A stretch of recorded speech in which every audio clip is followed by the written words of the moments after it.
दोस्तों, आज 7 अक्टूबर को हुआ है टीसीएस के क्वार्टर टू का रिजल्ट डिक्लेयर और टीसीएस के शेयर होल्डर्स के लिए है काफ़ी अच्छा दिन।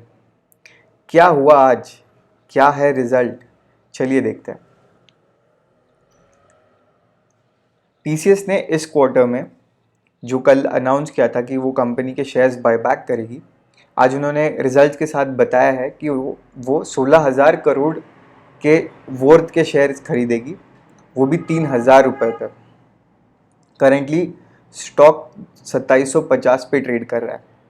कंपनी ने ये भी कहा कि वो 12 रुपये का डिविडेंड भी देगी। और क्या क्या हुआ इस क्वार्टर में? कंपनी को मॉरिसस जो एक रिटेल चेन है, मॉरिसन्स जो कि एक सुपरमार्केट चेन है, और ट्रांसनेट पोर्ट टर्मिनल्स जो कि साउथ अफ्रीका की पोर्ट कंपनी है, इनके साथ उनको डील्स मिले हैं, जो कि अच्छी न्यूज़ है। और कंपनी ने 1218 करोड़ के प्रोविजंस किए हैं एपिक सिस्टम के लिए। एक लॉसूट किया था एपिक सिस्टम ने यूएस में टीसीएस के खिलाफ, जिसके वजह से टीसीएस को 1218 करोड़ देने पड़े हैं। क्या ये बात नहीं है? क्या ये बात बुरी है? बिल्कुल नहीं। टीसीएस ने पहले से ही बता के रखा था और पहले से ही 1000 करोड़ बाजू में रखे हुए थे इस चीज़ के लिए। तो ये चीज़ मार्केट के लिए बिल्कुल नहीं है। सबको पता था कि ये चीज़ होने वाली है। इट इज़ जस्ट कि इस क्वार्टर में वो चीज़ उन्होंने प्रॉफिट और इनकम स्टेटमेंट में इंक्लूड की है। क्या है रेवेन्यूज़? क्वार्टर टू के पिछले साल के क्वार्टर टू के मुकाबले इस साल क्वार्टर टू में, सितंबर क्वार्टर में 40,135 करोड़ का रेवेन्यू टीसीएस ने अर्न किया है, जो कि तकरीबन 3% ज़्यादा है। तो ये पॉजिटिव रेवेन्यू ग्रोथ हुआ है। और अगर पिछले क्वार्टर की बात करें, जो कि काफ़ी डरावना क्वार्टर था, उसके मुकाबले भी इस क्वार्टर में 4.73% की बढ़त हुई है रेवेन्यू में। तो ये ओवरऑल अच्छी चीज़ है।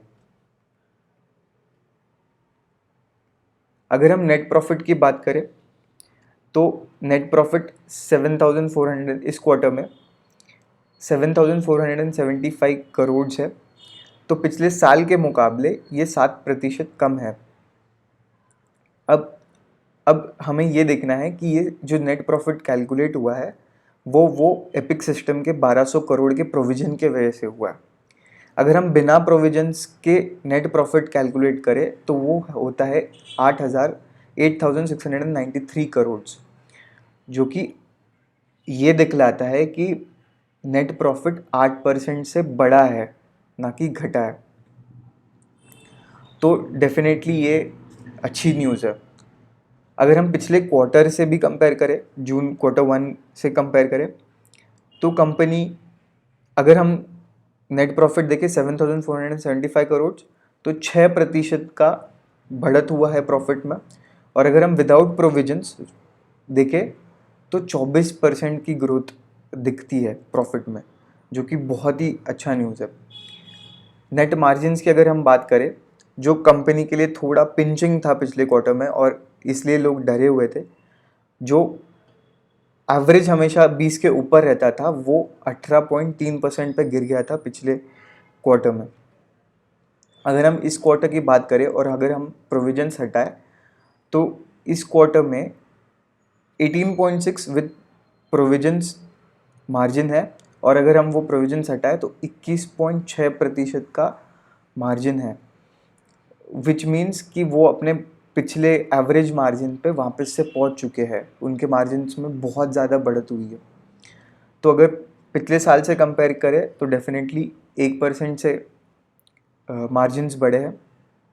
और अगर हम पिछले क्वार्टर से कंपेयर करें तो 3.3% का राइज हुआ है मार्जिन में। और कंपनी ने ये भी कहा है कि वो ये सिर्फ क्वार्टर में नहीं देख रहे, वो इसे सस्टेनेबल ग्रोथ कंसिडर कर रहे हैं। कंपनी का ये मानना है कि जो उनके कस्टमर्स हैं वो टेक्नोलॉजी अडॉप्ट करना चाहते हैं बिकॉज ऑफ कोविड, तो और वो क्लाउड में और जाना चाहते हैं। वो अपना जो भी करंट इंफ्रास्ट्रक्चर है आईटी का, उससे वो क्लाउड में और बढ़ना चाहते हैं, वो और एडवांस होना चाहते हैं। तो कंपनी इसे सस्टेनेबल ग्रोथ ही देख रही है।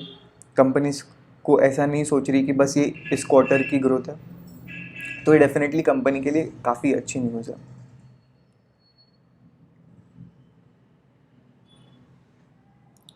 अगर हम बिजनेस एरियाज़ के बारे में बात करें तो फाइनेंस या जो बैंकिंग एंड फाइनेंशियल जो इनकी स्ट्रेंथ है, और हम देख सकते हैं कि पिछले साल के सितंबर से इस साल के जून और इस साल के Q2 सितंबर में बढ़त ही दिख रही है हमको।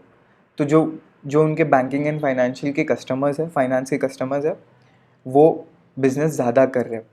रिटेल में भी हमको जंप दिखा है थोड़ा, तो काफ़ी अच्छी न्यूज़ है। मैन्युफैक्चरिंग में धीरे धीरे कम हुआ है बिज़नेस, और हेल्थ केयर और लाइफ साइंसेस में बिज़नेस बढ़ा है।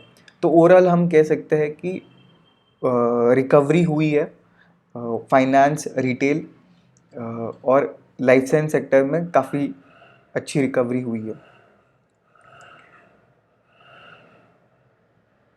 अगर हम स्टॉक प्राइस की बात करें तो 1 जुलाई को स्टॉक प्राइस 2080 पे था, 2080 पे था। 3 महीने में वो 2750, या आज अक्टूबर 7 को उसकी जो बंद हुआ है वो 2750 पे बंद हुआ है। तो ये 32% की ग्रोथ है, स्टॉक में ग्रोथ है, जो कि काफ़ी ज़्यादा है। इतना ज़्यादा ना प्रॉफिट और रेवेन्यू बढ़ा है, पर ये अच्छी न्यूज़ एंटिसिपेट करके डेफिनेटली प्राइस में हमें दिख रहा है कि लोग किसे ख़रीदना चाहते हैं। और जो बायबैक प्राइस है वो 3000 रुपये है, जो कि आज की तारीख पे 9% प्रीमियम पे है। दैट्स इट, ये था Q2 रिज़ल्ट। अगर आपको अच्छा लगा तो डेफिनेटली लाइक कीजिए, इसको शेयर कीजिए। और अगर आप TCS के शेयर होल्डर है तो आपको कॉन्ग्रेचुलेशंस, धन्यवाद, थैंक यू।